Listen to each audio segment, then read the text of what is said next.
সারাটা রাত তারা গান বাজনা করে, নাচানাচি করে।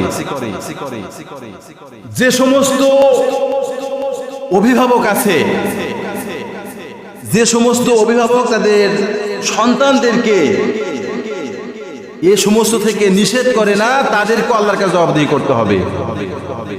কারণ আল্লাহ বলেছে, ইয়া আইয়ুহাল্লাযীনা আমানু কু আনফুসাকুম ওয়া আহলিকুম নার। তুমি নিজেও বাঁচো, পরিবারের যারা মেম্বার আছে, সদস্য আছে, এদেরকে বাঁচাও।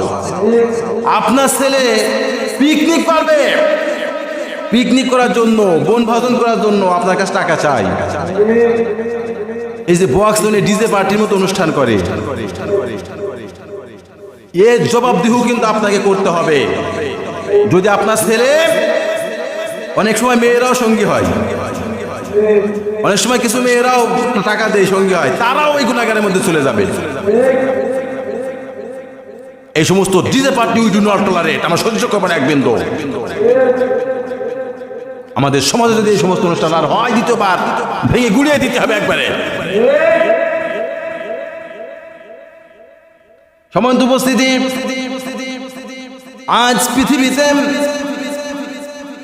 আমরা কি অবস্থায় এসেছি?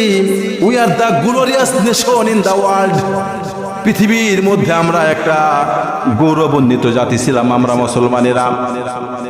কিন্তু আজ কোথায় এসে গেছি, কি হয়ে গেছে? আমার ভাষায় বলি, আমাদের কথা কাজগুলো বোনের প্রাণরা পর্যন্ত শুনেছে, আর সেই মুসলমান আজ আমার ভাষায় আমি বলতে চাই ধুলায় পরিণত হয়ে গেছে। নাউজুবিল্লাহ। আল্লাহ আমাদেরকে তুমি ফিরাও, আমাদেরকে বুঝার তুমি তৌফিক দান করো আল্লাহ। 3 নম্বর যে বিষয়টা হচ্ছে শ্রুতি মধুর কণ্ঠস্বরের দ্বারা মেয়েদের ফিতনা।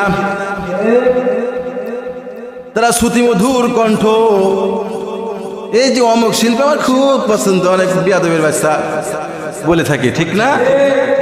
যে অমুক মেয়ে শিল্পী, অনেক ছেলে আমার খুব পছন্দ। আরে মিয়া, তুমি ইসলামিক একজন শিল্পীকে যদি বলতে যে আবু রায়হান সহ অনেক অসংখ্য শিল্পী আছে, সাইমুর অসংখ্য শিল্পী আছে, যে কি আমার খুব ভালো লাগে, তোমার জন্য সোয়াব লিখা আরম্ভ হয়ে যেত। সাহাবী বারা ইবনে সালেম রাদিয়াল্লাহু তাআলা এক সময় সঙ্গীত বলছিল। এক সময় কি বলছিল? তখন ওই সময় মহিলারা সেখানে আসে। কারা আসে বললাম, বলেন?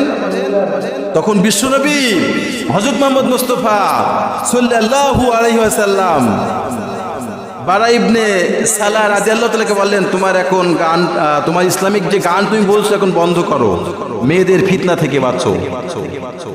দেখছো কি জীবন বিধান আজ আমরা পেয়েছি। 4 নম্বর যে বিষয়টা, গান অন্তরে নিফাকি সৃষ্টি করে। গান অন্তরে কি সৃষ্টি করে বললাম?